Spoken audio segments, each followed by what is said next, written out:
Imagine a tall, thin man with a thoughtful face and a kind, sad look in his eyes. He often wore a tall black hat that made him seem even taller.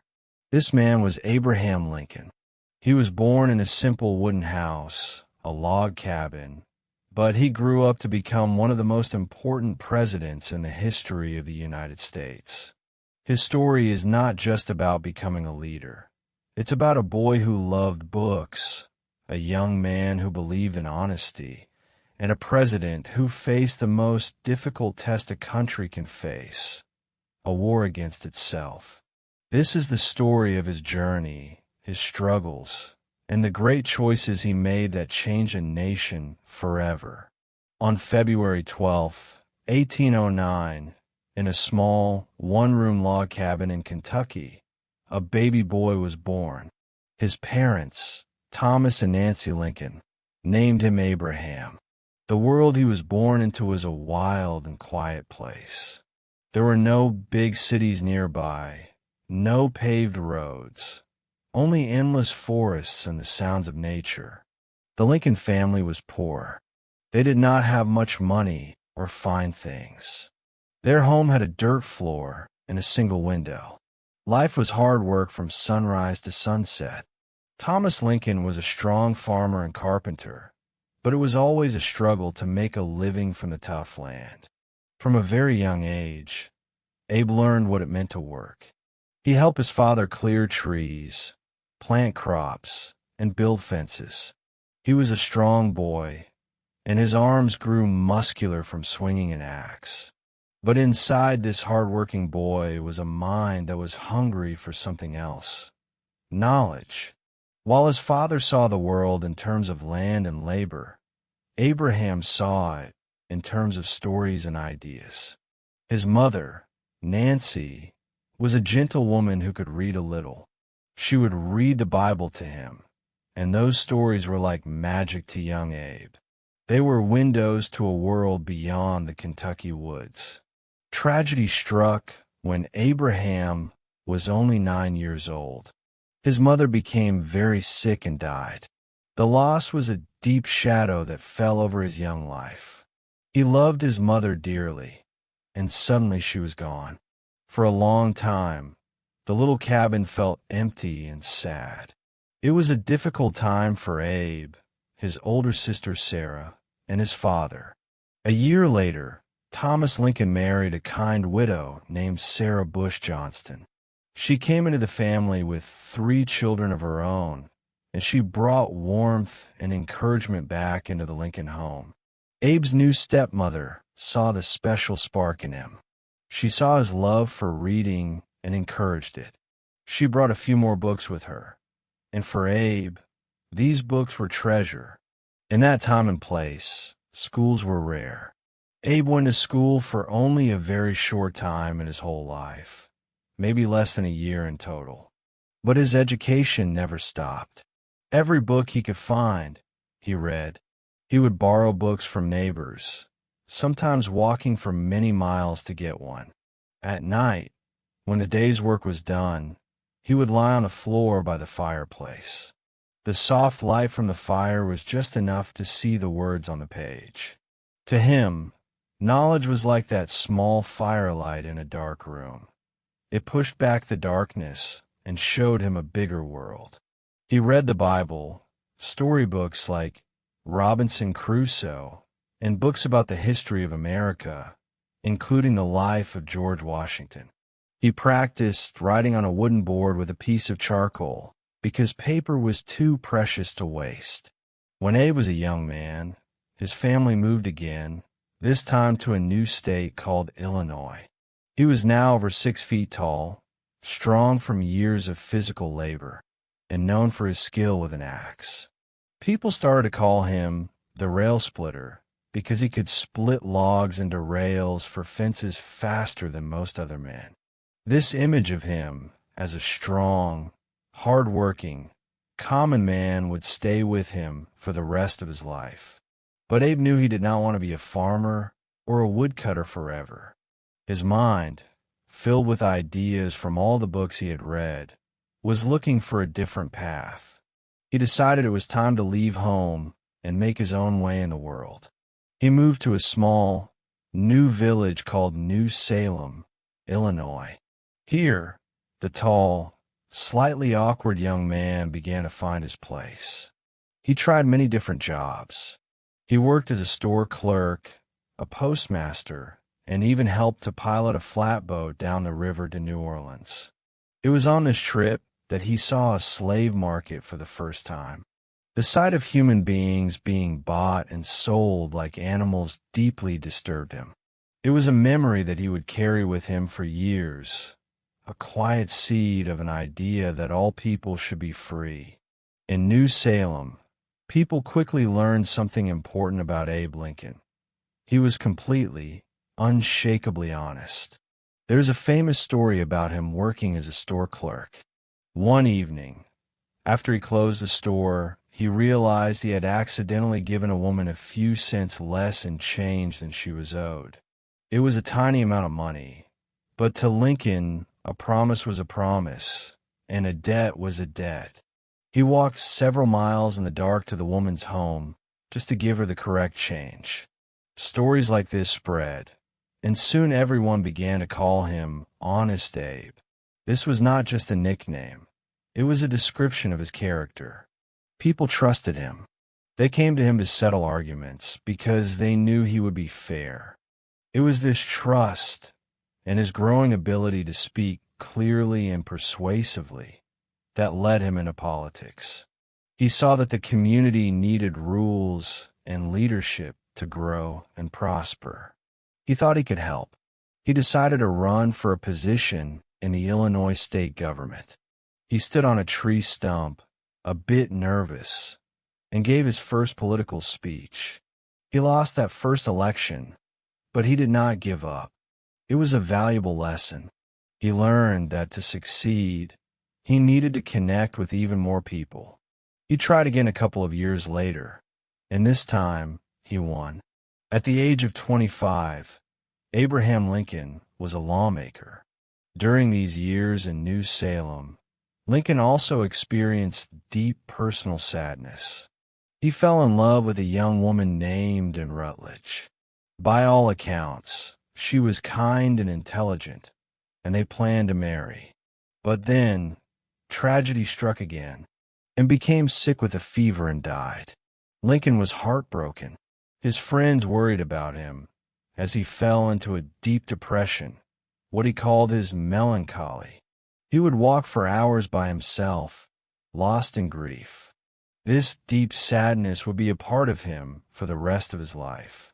It gave his eyes their famously sad look, but it also gave him a profound sense of empathy, the ability to understand the pain of others.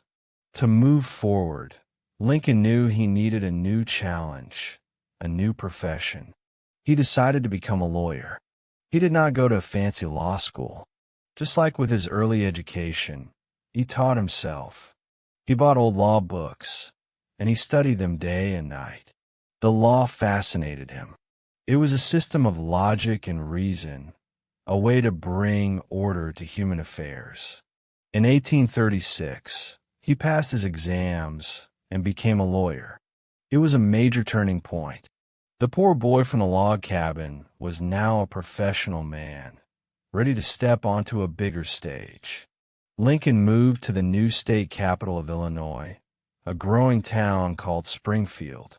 This would be his home for the next 25 years. He joined a law practice and quickly became known as one of the best lawyers in the state. He would travel for months at a time, riding the circuit with other lawyers and judges, going from one small town courthouse to another. He was famous for his storytelling. During the long evenings and simple inns, he would entertain the other men with funny stories and jokes. But in the courtroom, he was serious and sharp. He could take a complicated legal problem and explain it in simple, clear language that an ordinary jury could understand. His honesty was his greatest strength. If he believed his own client was wrong, he would sometimes suggest they give up. People knew that if Honest Abe took a case, he believed in it. In Springfield, Lincoln's life changed in another important way. He met a young woman named Mary Todd. She was very different from him. She came from a wealthy, important family in Kentucky. She was well-educated, ambitious, and understood politics. Some of their friends thought they were an odd match. The tall, quiet, and sometimes clumsy man from the frontier and the short, lively, and sophisticated woman from the city. But they shared a sharp intelligence and a deep ambition. After a difficult courtship, they married in 1842. Mary believed from the beginning that her husband was destined for greatness, and she pushed him to aim high. They had 4 sons, but their family life was also marked by sadness. Only one of their sons, Robert, would live to be an adult. The loss of their children was a source of immense pain for both Abraham and Mary. Lincoln loved his children deeply, and he was known to be a very permissive and playful father, often letting his boys run wild through his law office. Lincoln's political ambition continued to grow. He served 1 term in the U.S. Congress in Washington, D.C. It was not a very successful time for him. The country was at war with Mexico, and Lincoln did not believe the war was right. He spoke out against it, which was an unpopular position. He felt that he was not making a real difference, so after his 2-year term, he did not run for re-election. He returned to Springfield, feeling disappointed. For a few years, it seemed like his political career might be over. He focused on his law practice and his family, becoming one of the most successful and sought-after lawyers in Illinois. But while Lincoln was living a quieter life, the country was becoming louder and more divided. The one big issue that would not go away was slavery. For a long time, the United States had been like a house with 2 different sets of rules. In the northern states, slavery was illegal and slowly disappearing. In the southern states, the entire economy, especially the cotton plantations, was built on the labor of enslaved African Americans. The country had managed to stay together through a series of compromises, like drawing a line across a map and saying slavery could exist below the line, but not above it. Then, in 1854, a new law called the Kansas-Nebraska Act changed everything.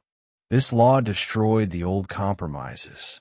It said that the settlers in new territories could vote for themselves whether to allow slavery or not. Think of it like a family agreement.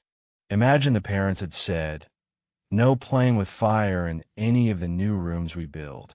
But now they were saying, in each new room, the children living there can vote on whether to play with fire. This new rule terrified people in the North who were against slavery. They saw that it could allow slavery to spread all across the country. For Abraham Lincoln, this was the moment he could no longer stay on the sidelines. It was an alarm bell that woke up his political spirit. Lincoln believed slavery was morally wrong. He often said, "As I would not be a slave, so I would not be a master." He felt that the founders of the country, who wrote in the Declaration of Independence that all men are created equal, had hoped that slavery would one day end. Now, it seemed like the country was moving in the opposite direction. He re-entered politics with a new passion and a clear purpose: to stop the spread of slavery. He believed slavery was like a terrible fire. Maybe you couldn't put out the flames in the parts of the house where it was already burning, but you had to do everything possible to stop it from spreading to new rooms. If it spread, he believed it would eventually consume the whole house. His powerful speeches against the Kansas-Nebraska Act made him a leader in the new Republican Party, which was formed specifically to oppose the expansion of slavery. In 1858, he was chosen to run for the U.S. Senate against a powerful and famous politician named Stephen Douglas. Douglas was the man who had created the Kansas-Nebraska Act. The race between Lincoln and Douglas became famous for a series of 7 debates they held across Illinois. Newspapers all over the country wrote about them. The two men were a perfect contrast. Douglas was short and stocky, a famous speaker known as the Little Giant.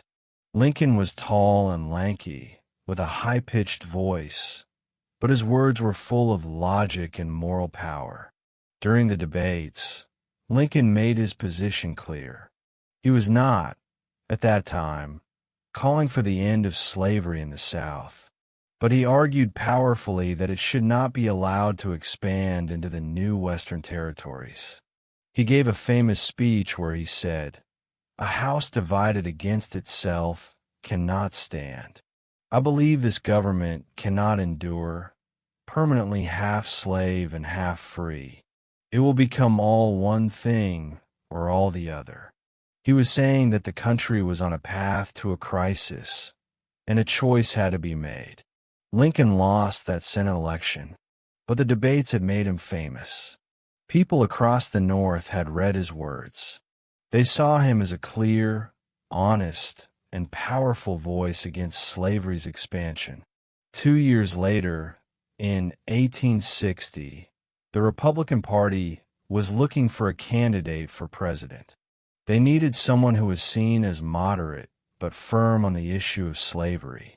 They chose the man from Illinois, the rail splitter, Honest Abe. The country was so divided that the other major party, the Democrats, split into two.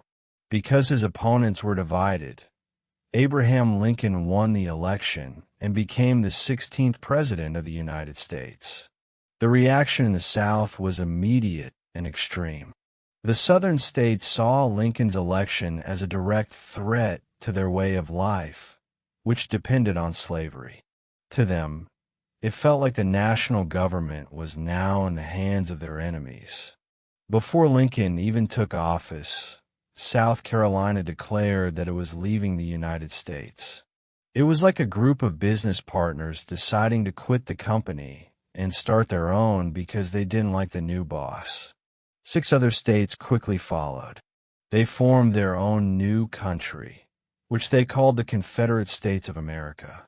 In March 1861, when Lincoln traveled to Washington, D.C. to be sworn in as president, he had to do so partly in secret because there were threats that he would be assassinated. The man who had started life in a log cabin now held the fate of the nation in his hands, and the nation was breaking apart. In his first speech as president, his inaugural address, he spoke directly to the people of the South. His tone was not angry. It was pleading. He promised he would not interfere with slavery where it already existed. His main goal, he said, was to preserve the Union, to keep the country together. He ended his speech with beautiful, sad words. "We are not enemies, but friends. We must not be enemies. Though passion may have strained, it must not break our bonds of affection." But his words were not enough. The leaders of the new Confederacy believed they had the right to leave the Union. For them, the United States was like a club that they could resign from at any time. This was the idea of states' rights. For Lincoln, the Union was not a club. It was a family. It was permanent, a single nation created to last forever. You could not just decide to leave the family. The final test came at a place called Fort Sumter, a U.S. Army fort in the harbor of Charleston, South Carolina. The fort was running out of food. Lincoln had to make a terrible choice. If he sent warships, the South would see it as an act of war. If he did nothing, the fort would have to surrender, making the U.S. government look weak. Lincoln made a careful decision. He announced that he was sending only ships with food, no soldiers or weapons. The choice was now in the hands of the Confederacy. On April 12, 1861, Confederate cannons opened fire on Fort Sumter. The American Civil War had begun. The war was a terrible storm that swept across the land. No one expected it to last so long or to be so bloody. At first, many people in the North thought it would be over in a few months. They were wrong. The war would last for 4 long, brutal years. For President Lincoln, these years were a time of immense pressure and constant crisis. He had to be more than a president. He had to be a commander-in-chief, a strategist, and the moral leader of the nation.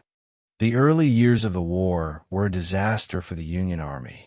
The South had brilliant generals like Robert E. Lee, and their soldiers fought fiercely to defend their new country. Lincoln, on the other hand, struggled to find a general who was willing to fight aggressively and win. He would appoint one general, only to be disappointed by his caution or his mistakes, and then have to find another. It was as if he were the captain of a great ship in a hurricane, and he had to keep firing his officers and promoting new ones in the middle of the storm, hoping to find someone who could actually sail. He spent long nights in the War Department, reading telegraph messages from the battlefields. He studied military books, trying to learn the art of war himself. The human cost of the war was staggering. The casualty lists from battles like Antietam and Fredericksburg were horrifying. Thousands of young men were dying. Lincoln felt the weight of every death. He was a man of deep empathy, and the suffering of his people was his own suffering.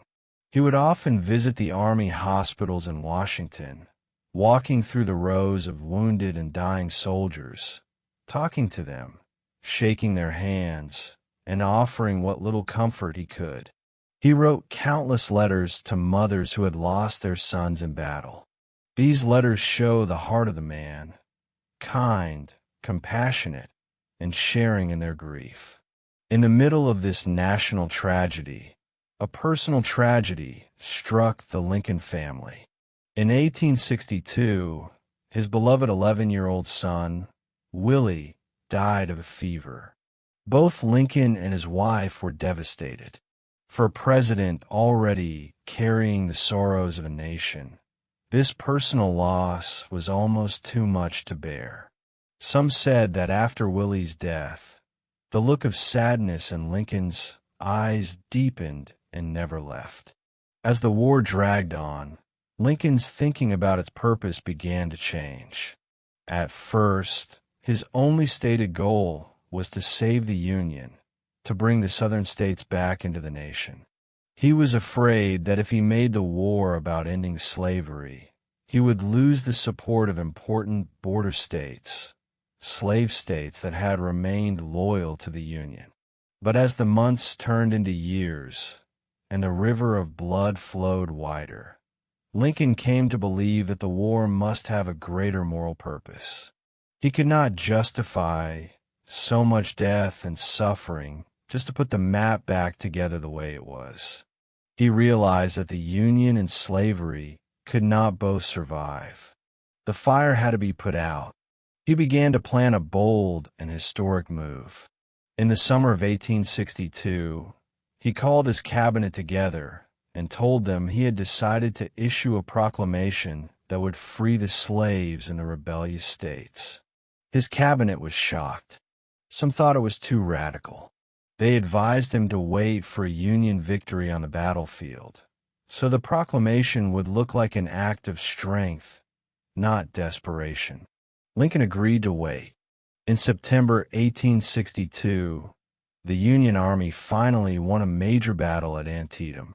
It was a terribly bloody victory, but it was the chance Lincoln needed. A few days later, he issued the preliminary Emancipation Proclamation. On January 1st, 1863, the final Emancipation Proclamation went into effect. It was one of the most important documents in American history. It is important to understand what it did and did not do. It did not free all the slaves everywhere.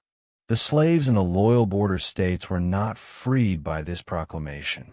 It was a strategic military order.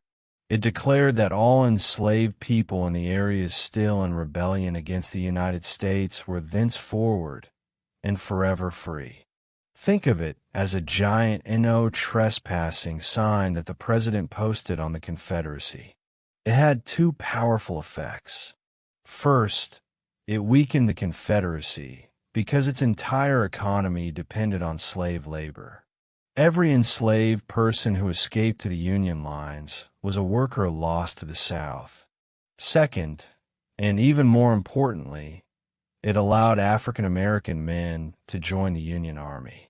Nearly 200,000 black soldiers and sailors would fight for the Union, and their courage helped turn the tide of the war. But most of all, the Emancipation Proclamation transformed the meaning of the Civil War. It was no longer just a war to preserve the Union. It was now a war for freedom. It gave the North a powerful, moral cause worth fighting and dying for.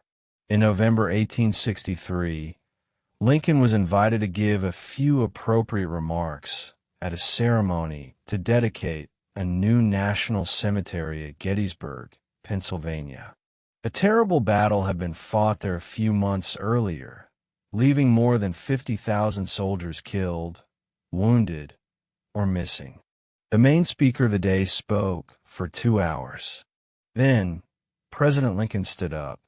He looked out over the field, which was now filled with new graves. He spoke for only about 2 minutes. His speech, the Gettysburg Address, is now considered one of the greatest speeches ever given in the English language. He began by reminding the audience of the nation's birth, 407 years ago, linking the Civil War directly back to the signing of the Declaration of Independence in 1776 and its idea that all men are created equal. He said that the war was a test to see if a nation founded on that idea could survive. He honored the soldiers who had died there, saying that their sacrifice had made the ground holy.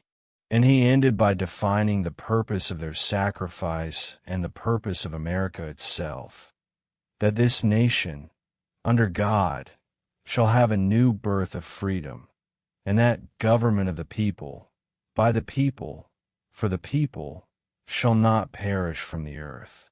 With those few words, Lincoln did not just dedicate a cemetery. He redefined the nation. He gave meaning to the terrible cost of the war and provided a vision for a new, freer, and more unified America. The final years of the war were grim and relentless. Lincoln finally found the general he had been looking for, Ulysses S. Grant. Grant was not a fancy general, but he understood a simple, brutal truth. To win the war, the Union had to use its advantage in men and materials to destroy the Confederate armies. The fighting in 1864 was constant and horrific. The death toll was higher than ever. In the North, many people grew tired of the war. They wanted peace, even if it meant letting the South go. Lincoln came to believe he would lose the presidential election of 1864. It was a moment of deep doubt for him. But then, Union armies began to win decisive victories. The city of Atlanta was captured. People in the North began to see that the end of the war was finally in sight. Lincoln won the election by a large margin.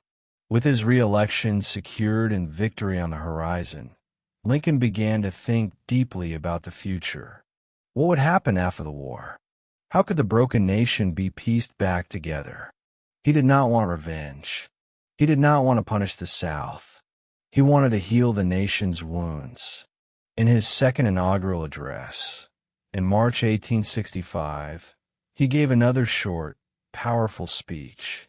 He looked back at the causes of the war, suggesting that the sin of slavery was an American sin, shared by both North and South, and that the terrible war was God's punishment on the whole country. He then laid out his vision for the peace to come. It was a vision of forgiveness and reconciliation. He called on the people to act with malice toward none, with charity for all, to bind up the nation's wounds. It was the ultimate expression of his character, strong in his purpose, but gentle in his heart. A month later, in April 1865, the war finally ended. General Robert E. Lee surrendered his Confederate Army to General Grant at a small courthouse in Appomattox, Virginia. The long, dark storm was over. The nation was saved. The slaves were free. In Washington, crowds celebrated in the streets. Lincoln felt a great sense of relief, but also a quiet weariness. He had guided the nation through its darkest hour. Now, the difficult work of rebuilding, of reconstruction, could begin. On the evening of April 14th, 1865, just 5 days after the surrender, Lincoln and his wife decided to go to a play at Ford's Theater in Washington. The president was in a good mood. He was tired but hopeful about the future. He spoke with his wife about traveling, perhaps even to Jerusalem, after his second term as president was over. During the play, a man named John Wilkes Booth, an actor and a fanatical supporter of the Confederacy, quietly entered the president's private box. He pointed a small pistol at the back of Lincoln's head and fired. The president slumped forward. In the confusion and chaos, Booth leaped from the box onto the stage, shouting the motto of Virginia, Sic semper tyrannis, thus always to tyrants, and escaped. They carried the dying president to a house across the street. Doctors did what they could, but there was no hope. His cabinet members and friends gathered around his bed, watching through the long, sad night. The next morning, on April 15th, 1865, at 7:22 a.m., Abraham Lincoln died. He was 56 years old. A friend and member of his cabinet, Edwin Stanton, looked at the still face of the president and said quietly, "Now he belongs to the ages." The news of Lincoln's death sent a wave of shock and grief across the country, and even around the world. The man who had preached malice toward none had been struck down by an act of pure malice. The nation, which had just begun to celebrate the end of a long war, was plunged back into mourning. A funeral train carried Lincoln's body on a long journey back home to Springfield, Illinois, following almost the same route he had taken to Washington 4 years earlier. All along the tracks, in cities and small towns, millions of grieving Americans, black and white, rich and poor, came to say goodbye to the man they called Father Abraham. Abraham Lincoln's story is the story of America's promise. It is the story of how a poor boy from a log cabin, through honesty, hard work, and a deep love of learning, could rise to the highest office in the land. But more than that, it is the story of a leader who faced a divided nation and, through immense suffering and profound moral courage, held it together. He was a man full of contradictions. He was humble but ambitious, funny but filled with a deep melancholy, a compassionate man who had to lead a brutal war. He grew in his job and in his own soul, evolving from a politician trying to save a country to a statesman fighting for human freedom. He saved the Union, he freed millions, and he gave his nation a new birth of freedom. He does, indeed, belong to the ages.